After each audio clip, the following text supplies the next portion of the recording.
Hi, today's a very special day. I'll be making my own cocktail today, so we're going to make that. You just chill out. We'll be doing a Q&A in a minute, and I want you then after this to be telling me what you think you'd like my cocktail to be called. So, not a lot for you guys to do because these ingredients aren't particularly found at home. I will not take off my t-shirt, but thank you very much. So you're just gonna have to watch me this time, but we'll be getting to some fun parts later, okay? So, as per usual, I'm particular about icing these things, and I'll tell you exactly why. These are like ice cold in a bit. So, first what's going in is Talisker Storm Scotch. So, 30 mils of that. We are going to do Cynar, which is an Italian Amaro made from artichoke. And you're already going, what the fuck am I doing? So, 15 of that. And Chambord. We're going to do 15 of that as well. So 30, 15, and 15. Perfect. This is a stir drink because there's no citrus in it or juice.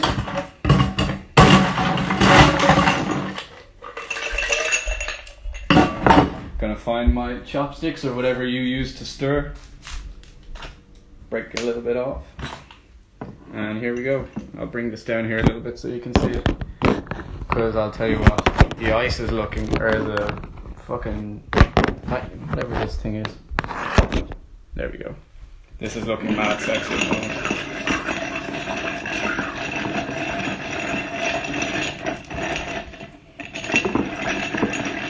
I know everyone's a bit of a fan of the shaking, but today you're just going to have to settle for this.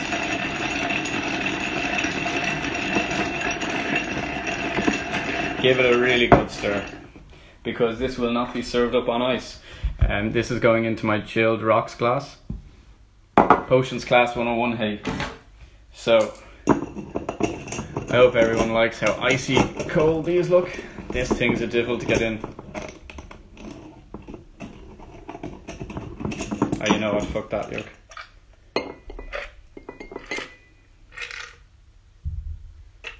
Make sure to get it all out. Now I'm going to tell you what's exactly in this. We're going to have a bit of a chat. We're going to sit down, we're going to get a little bit cozy. And we'll get rocking. I'll tell you all what went into that yolk now. So, this is a yet unnamed cocktail of mine that I made last year.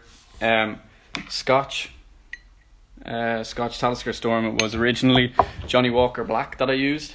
But there's a little bit. See my dartboard. So yeah, Johnny Walker Black originally. Talisker just because I had that in my gaff and I didn't want to buy another bottle of Scotch. So that and Cynar, which was that artichoke liqueur that I was talking about there. It's an Amaro from Italy, and Chambord. So it was 30, 15, 15. So reason why there's no ice in it is because this drink is much more aromatic than any other drink at the moment. This is what I would kind of consider a nightcap. Something to have at the very end of your night with a cigar or something like that. And we'd be kind of getting into how I think of drinks and my passion for them, where it comes from, and it all feeds into this for sure. But the reason why you don't put ice in a drink is because the more, or sometimes you do and sometimes you don't, the more ice you put in, the less you are going to taste the drink. So let's say for wine, for example, if you put so much ice in your wine or ask for some ice on the side, basically what it's doing is, yes, it's cooling it down, it's diluting it, and it's also taking away the taste, because there's a certain temperature that we just start to lose taste as we go on. So that's one of the reasons why, and this is a really, really aromatic drink. I don't have a garnish with it. You can put in a orange, you could twist an orange peel or a lemon peel or anything like that, but I like just as is. So yeah, the reason why it's really important that the glass has been iced, and the stirring, whatever you call that, is iced, is because as I hold this, because as we said before, when you're holding any stem that's not heating up, like when you hold a glass of wine, your hand is heating that up, and the aromatics, and as it gets heated up, that's why it's important what the shape of the glass is. So as I'm heating this up with my hands, this is all coming forward. So there's a holy trinity in this. So I'll talk about the Scotch first. So to me, alcohol has always been a bit of an elemental thing. It's like the ocean. You really, really have to respect it. And when you do respect alcohol, I find that when you do respect it, you're less likely to abuse it. So if I have a passion or a taste that I'm looking for, or if I'm looking for different notes in a drink, I'm not as likely to go fucking mad on it throughout the whole night. If it's a new drink that I'm drinking throughout the whole night, I'm less likely to get absolutely wellied. So that's why alcohol to me is one of those elemental things that it's so dependent on, like wine, the climate of where it's coming from, the weather from year to year. It's so dependent on natural things. And this Scotch, Talisker, is actually something that kind of goes well in this drink if we're talking about this 3, because it's a whiskey with a Y, no E, is Scotch. That's what you know. That's when you know the difference on Japanese whiskey as well. Also, it's just with a Y. So if that's just a little bit of trivia there. If you're seeing whiskey with an EY and a Y, that's all it is. Scotch is with a Y. But yeah, this is made, the Talisker Storm. It's around there somewhere. Is made on the Isle of Skye, just at the top of Scotland. So a really, really maritime place. And this Scotch is really, really maritime on the nose, really briny. Not as smoky as other, but still, like, it's a sipping Scotch. So Scotch, that's why you don't really find it in cocktails that much, is because it's much more enjoyed on its own. It's hard for anything to stand up to it. So this is why I kind of made this drink, that for other components to stand up to it. The other thing was, so that's the like elemental aspect of it, is what I think of drinks. The other one is Cynar. That's the kind of mystical aspect of it. Cynar is this Italian Amaro made from artichokes. Really sounds nuts. You're gonna have to try it at some stage. The first Amaro that I tried with this drink was Amaro Montenegro. Amaro Montenegro is just a little bit drier. Cynar is tiny bit sweeter. Really dark and brooding in colour, this Cynar. However, Cynar, but it's much lighter in taste. Amaros are kind of like digestives or aperitifs, really Italian style. A lot of them kind of have their roots in monasteries, like Chartreuse, for example, is a very, very famous example of liqueur that's like under lock and key. The recipe, it's only a couple of people have it. They were always thought to have. It's the aspect that's kind of like, as I love to say, the potions master kind of thing, aspect of being a bartender. Like, only, I don't know, 0.01% of the job is actually knowing about these cocktails. Like, a lot of these cocktails that I've made over the past couple of weeks, you don't ask for that much. On a daily basis, you get your whiskey sours, your porn stars, your espresso martinis, and your Cosmos. Mojitos then as well, old fashioned sometimes. But other than that, knowing all these really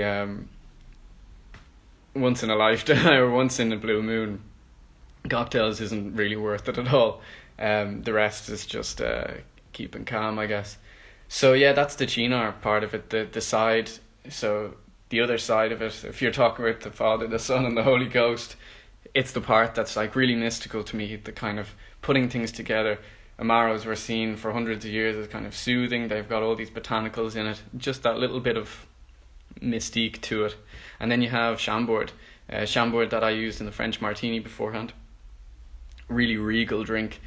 It was originally in the 1600s. It was used or drank by the aristocracy in France at really, really high society events, and there was only those high society that were allowed to drink it. So it's that aspect of it's a black raspberry liqueur. Sorry, I forgot to say, which is grown in the Loire Valley in France.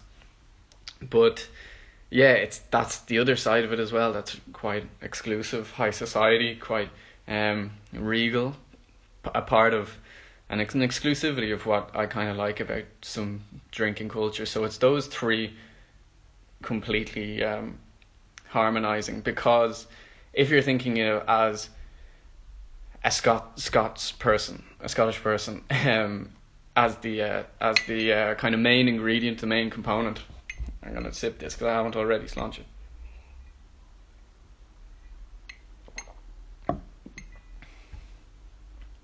Fucking love that drink. Hard hitter. I need a hard hitter. I need a deep stroker. The 30 mils, I think it was, of Scotch is really, really powerful. Think of a Scotsman, really powerful, like as a stereotype. Really powerful, quite abrasive, like that Scotch. However, the Italian side of this drink and the French side of this drink, stereotypically, they are half of what that Scotch is made up of, or what the other ingredients was. So it's 15 mils as opposed to the 30. Both of them together may not be able to stand up. However, both of them together will be able to stand up to the Scotch. So it really harmonizes, makes this a really, really nice drink to have with a cigar. Which is kind of why I'm getting into that kind of aspect of things, because I got a good couple of questions, and a lot of them were about like my upbringing in hospitality, I guess. So you can start off in loads of different ways. I started off as a food runner, then did waiting and things like that. Before I, like many people, I think I was 16 or 17. But yeah, I started in a really nice, very posh restaurant called Fallon and Burn on Exchequer Street there. Was very lucky to get the chance to work there for a while, for a couple of years, and I learned everything. They just told me fucking everything. And the beauty of that place was, it's white tablecloths there, so it was a relatively high standard of learning these, what would I say, just the standards of what, like, they were real, not finicky, but being a white tablecloth service, like we were wearing like the penguin suit and stuff like that, and tie and waistcoat and all that kind of jazz. It was a really good stepping stone, like the first I don't know, plateau that I had, because it was very particular. It was very, very to the point. It wasn't anything over the top. It was do the classics well, particularly when we come to drinks as well. But when I absolutely loved being a food runner. Waiting, I was so shit at. I'm still probably not. No, I'm much better now because I'm confident. And I would also say to anyone who is a waiter or starting out as a waiter or anything like that, the best thing for me was to be able to show my personality. Then I completely like chilled out. But when you're young, like, you have to go through those times where you're a bit like worried. Especially, I hated fucking dealing with money. I hated always taking payment at the end of the day. I don't know why. It was really, really worrying to me. I just didn't want to accidentally like charge someone like 100 grand as opposed to 100 quid. That always scared the shit out of me.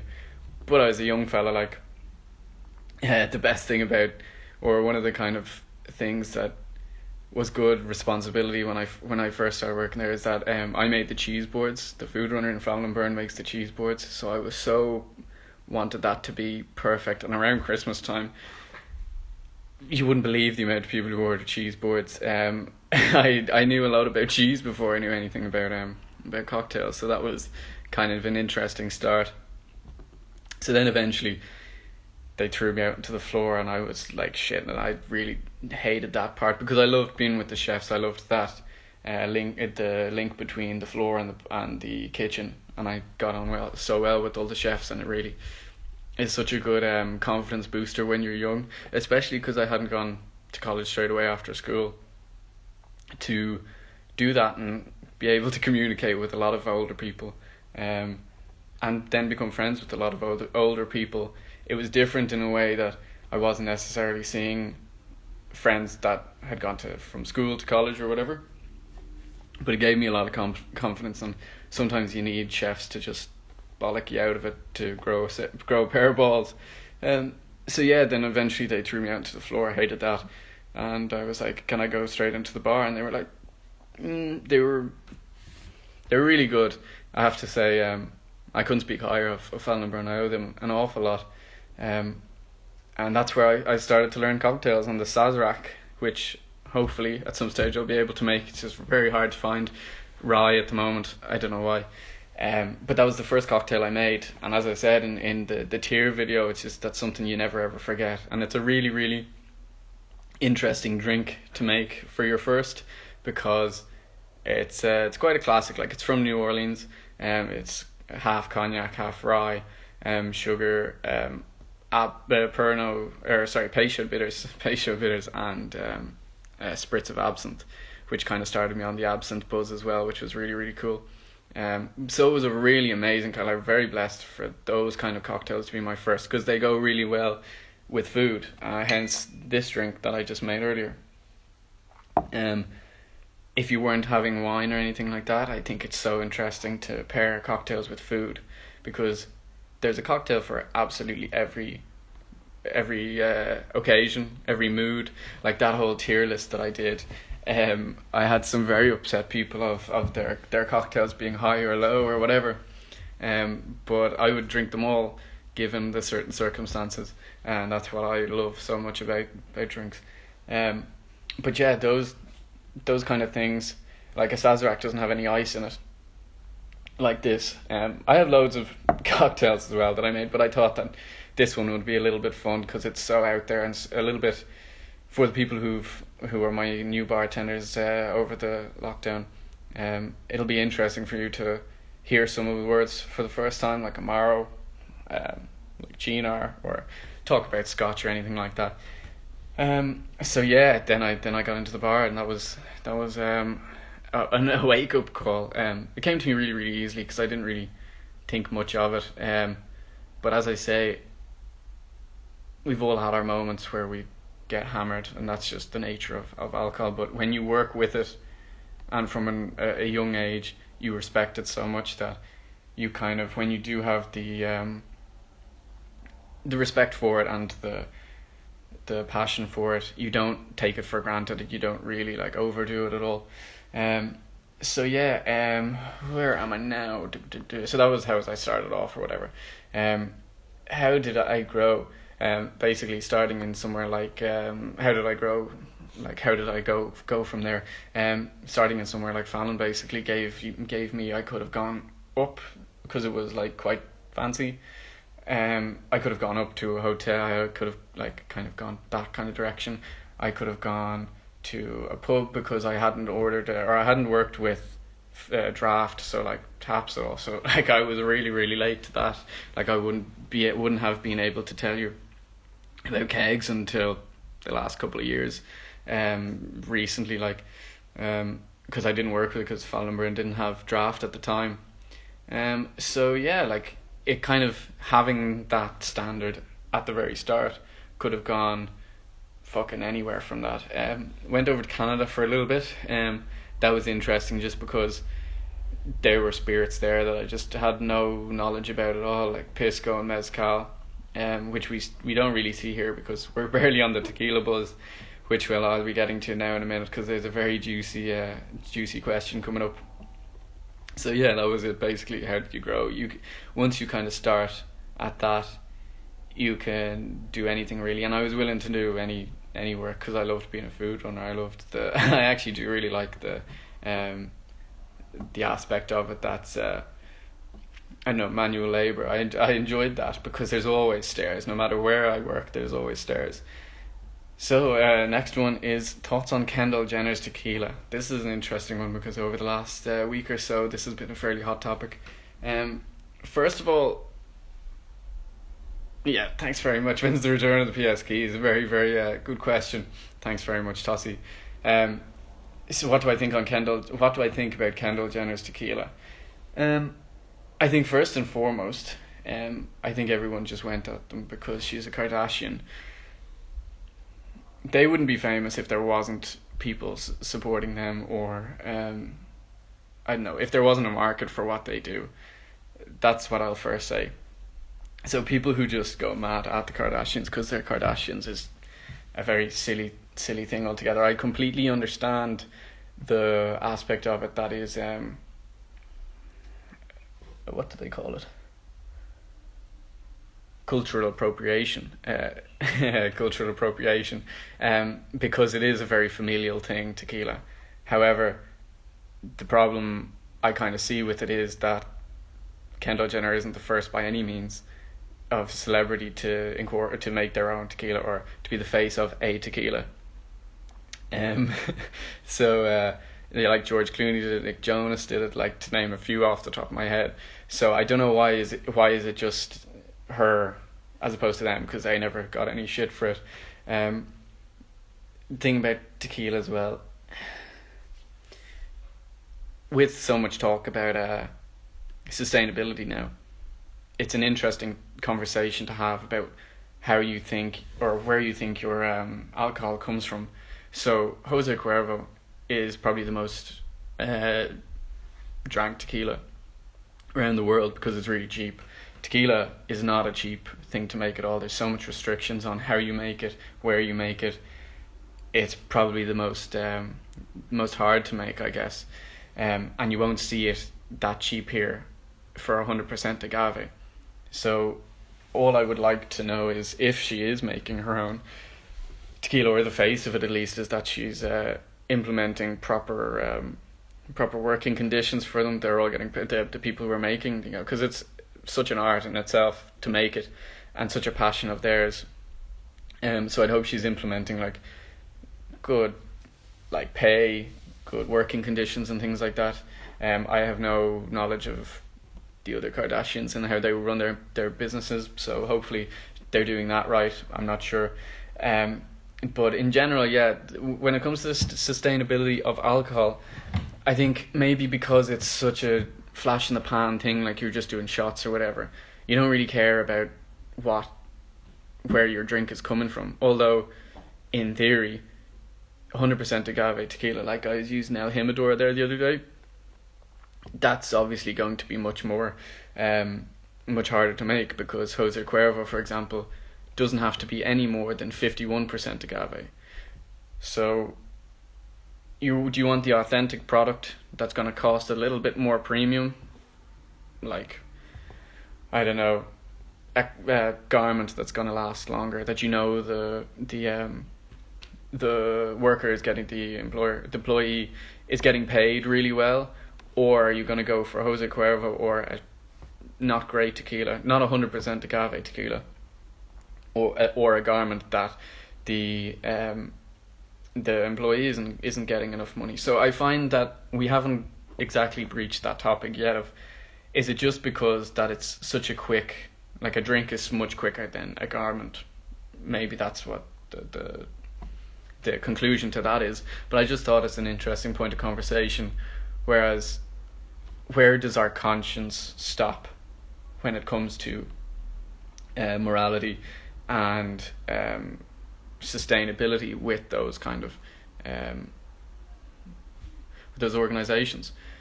So there, look, I just hope that the workers are getting paid well. That's all I'd hope. I think people were just really bashing her online, and I don't care much for the Kardashians, but I also thought that it was kind of rich that no one else got that kind of lashing.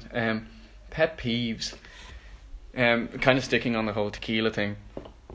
Tequila and lime when it's Jose Cuervo, like, you might as well just drink vodka, in my opinion, or do a shot like Sambuca or Jaeger. The tequila and lime thing for me is just a little bit too much of a performance thing that isn't really rooted in anything.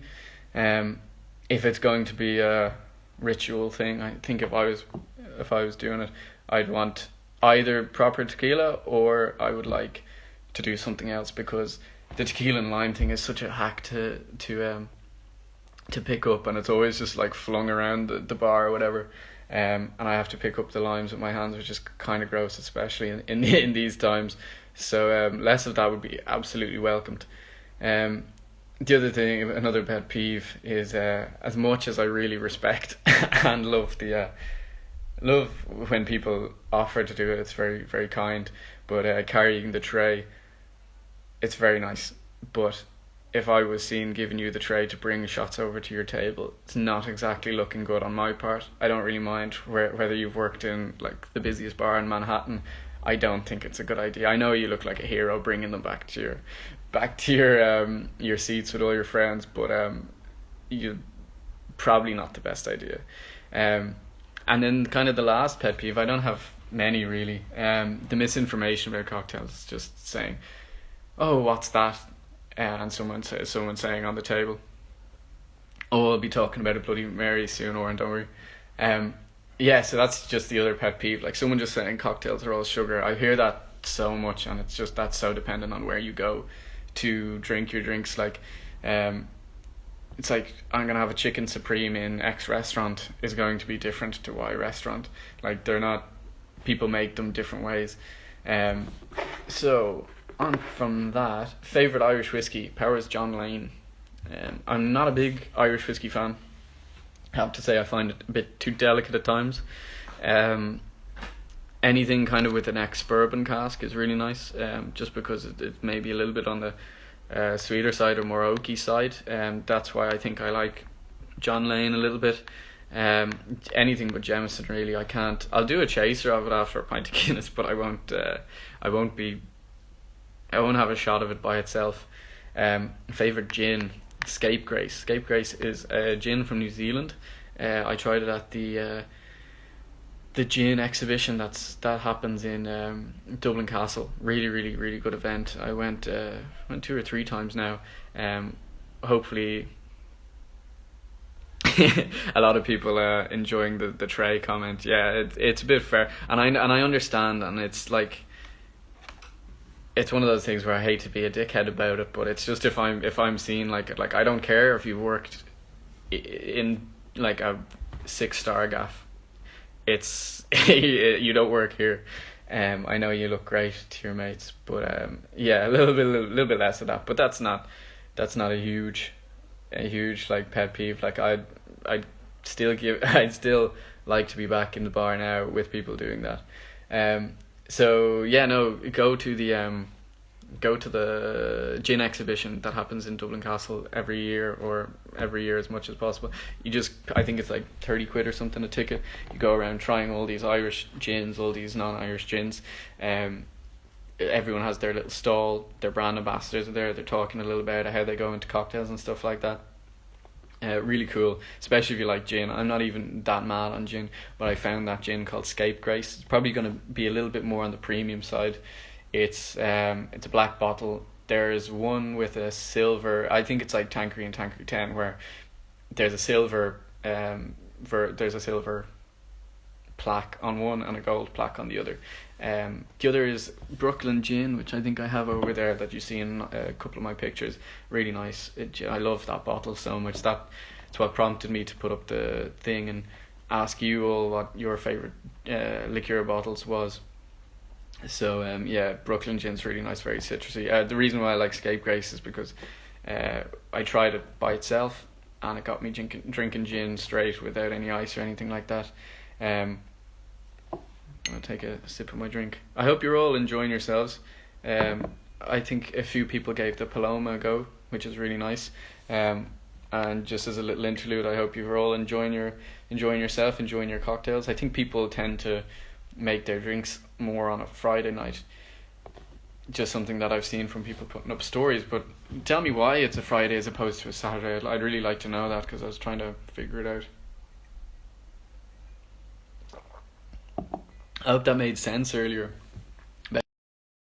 Sorry, I hope that made sense that when I was talking about the cocktail earlier, of having those holy trinity of the Scotch, the Amaro and the Chambord. It's a real nice mix. It's a real nightcap, like when you sit home and you're having a cigar or something like that, because you need drinks to stand up to smoke.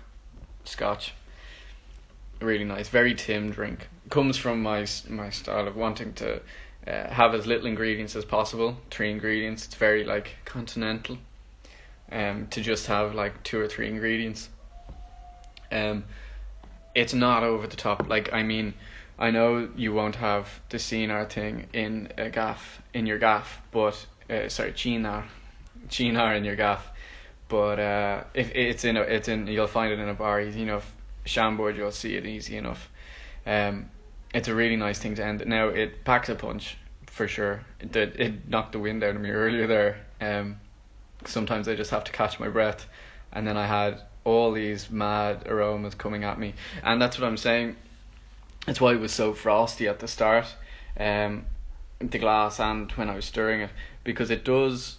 Like, it's not frosty anymore, as you can see, because as I hold it, it's warming up, so there's a little bit more taste to it now. So it matures. The actual cocktail itself matures over time, and that's just something that you want at the end of the night. You're not going crazy, and it's that really chilled out drinking that I enjoy. Drinking with a meal, drinking at the end of the night when someone's playing piano or something like that. That's really my buzz. So a spirit that I don't think deserves its reputation, I'll probably get a little bit of shit for this, but Jaeger and Sambuca. Sambuca is unbelievable. I don't care what anybody says. You've probably had your bad nights on it. Everyone has. Get over it. But Jaeger, talk about having things on ice. If you see those in the fridge in a bar, like the Patron, Cafe Patron that I was talking about the other day, sensational. Like, it makes such a difference when you're having a shot. Like, if you are in theory want to have a shot of tequila, not 100% agave, where you don't want to taste it, like, it's the ritualistic thing of just knocking it back, which I completely get. At least bars should maybe put a bottle of tequila in the fridge, of Jose Cuervo or whatever, in the fridge, or Olmeca or anything like that. I hate to be going mad at Jose and Cuervo because they're great. They actually do have 100% agave products that I should mention. I think it's called 1800. I think, but if you're interested and come back to me on that, I think it's called 1800. It's got a wooden cap. So they do have good tequilas, but it's going to be that premium price. So the thing is, are you willing to spend a little bit more premium price on a good tequila and know that the people who are working in the distillery are getting paid well? It's maybe a thing that we're not ready for yet, a conversation that we're ready for yet, but at least if you're not going to have 100% agave tequila, put it in the fridge like any shot, because if you don't want to taste it, if you want to just put fucking alcohol back into you, at least be cold, like I was talking about earlier. The more cold something is, if you're putting ice into your wine, that's why people put grapes into their wine instead. It's going to cool down it's going to cool the wine down very quickly, but it's also not going to dilute it, so you kind of get best of both worlds.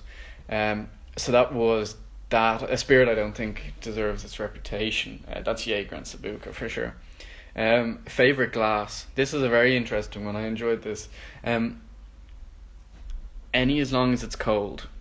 You know, I'm a bitch for telling people to ice the glass, but really at the very start of your drink, when you first receive it, it's such a game changer to ice the glass, or have a fridge. My God, to have a fridge in the bar is probably the best thing you can do when you're opening a bar. So favorite glass, anything as long as it's cold. I love a martini glass. I love what it represents. I just love that, just that fashion thing. Like, fashion is pain. Fashion's not in any way practical. Like, that glass just doesn't make sense. Like, you're gonna slosh it everywhere. Like, it's ridiculous. But the stiletto heel stem, when it goes out like this, it's not for aromatics.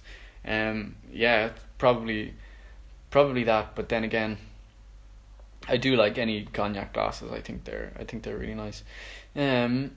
So that was my favorite. Oh, sorry, I love champagne flutes. The reason we have champagne flutes to begin with is because we used to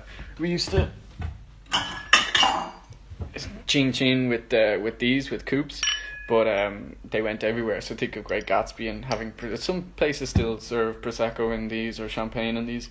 I quite like champagne or prosecco served in these, but when you get a really nice champagne flute, it's nice. That's why it's so narrow, is because it doesn't spill. That's literally it. Cool. So that was my favorite glass. Who would I like to collaborate with that is also bald? Stanley Tucci, 100%, because I saw him making Negronis. Let's get that happening. John Travolta, Pitbull, and Johnny Sins. They're my boys. But yeah, Stanley Tucci, I saw him on that dickhead James Corden there earlier. Gobshite. Travolta just because I think he looks good now that he's bald, and Pitbull because he's Mr. Worldwide, and Johnny Sins for obvious reasons. How much have I spent on alcohol since I started this? Don't want to answer that. A lot. Why gin in a cocktail over vodka? Very good question. I thought of this quite a lot during the day.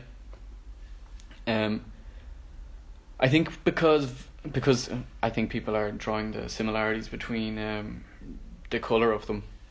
So vodka was really originally harsh. Really, really harsh. And then in the 50s with Smirnoff, when it came to America, the whole marketing thing around vodka is that it's really, really clear, it's really pure, it's like quadruple distilled, it's so pure, and that marketing works. It works for me. I will not make a fucking strawberry daiquiri. I'll make one. I'll pre-record one and I'll put one up over the weekend. But yeah, that's the whole marketing around vodka, and it works completely. Like, I love that. It's I think it's brilliant. The reason why gin was so popular, especially in prohibition times being when the consumption of alcohol was outlawed from 1920 to 1933 in America. One of the very first one of the feminist movements that really kind of was completely started by women for women, because they were just so pissed off that their men were coming home hammered every night drinking. Like, more people drank then than they do now, which is really, really saying something. So that it was completely for the family. So for 13 years that happened. And but people found their way around it, a la Great Gatsby again, with their speakeasies and stuff like that. But people were making some people have been having a couple too many daiquiris, and that is exactly why it was down the very bottom of my list. But yeah, no, you look back to Al Capone and all those kind of gangsters, and how they were dealing with things over prohibition, how they were making their money. They were making gin from their bathtubs. They were just throwing a couple of different botanicals in, and they were selling it like mad. So maybe that's a reason why gin is in more classic cocktails, it seems, from that kind of era and beyond. And then vodka wasn't really introduced and popular in America until the 50s. So yeah. Does anyone have any questions before I blow it up? Because there was a couple more, but I think I covered everything in what I was chatting about. Hope you've enjoyed this anyway. If anyone wants to tell me what I should name this, just put it in the comments.